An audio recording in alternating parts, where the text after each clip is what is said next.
حضور کے اہل بیت اطہار کی محبت یہ انسان کے ایمان کا جزو ہے۔ حضور صلی اللہ علیہ وسلم کا فرمان عالی شان جو حضرت عبد الرحمن بن ابی لیلہ اپنے والد سے ہم تک پہنچاتے ہیں، وہ فرماتے ہیں کہ رسول اللہ صلی اللہ علیہ وسلم نے ارشاد فرمایا، تم میں سے کوئی شخص اس وقت تک مومن نہیں ہو سکتا جب تک وہ اپنی جان سے بڑھ کر مجھ سے پیار نہ کرنے لگ جائے، اور اس وقت تک بھی مومن نہیں ہو سکتا جب تک اپنے اہل خانہ سے بڑھ کے میرے اہل خانہ سے محبت نہ کرنے لگ جائے، اور اس وقت تک بھی کوئی شخص مومن نہیں ہو سکتا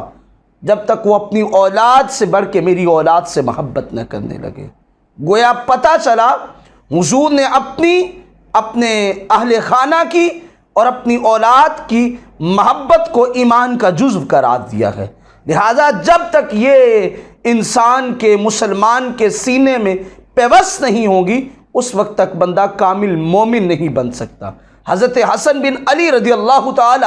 عنہ کی مرویات میں سے ہے، آپ فرماتے ہیں کہ لوگوں ہماری محبت کو لازم پکڑو، جو شخص ہماری محبت پہ رہا اور اسی حال میں مر گیا، کل قیامت کے دن اسے ہماری شفاعت نصیب ہوگی، اور ہماری شفاعت کے صدقے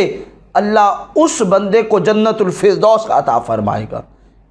ایک اور روایت حضرت عبداللہ ابن مسعود رضی اللہ تعالی عنہ سے ہے، آپ فرماتے ہیں کہ حضور صلی اللہ علیہ وسلم نے ارشاد فرمایا،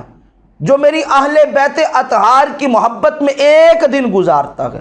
جس نے سارا دن حضور کی اہل بیت اطہار کی محبت میں گزارا، فرمایا اس کا ایک دن اللہ کی بارگاہ میں ایک سال کی نفلی عبادت سے افضل ہے۔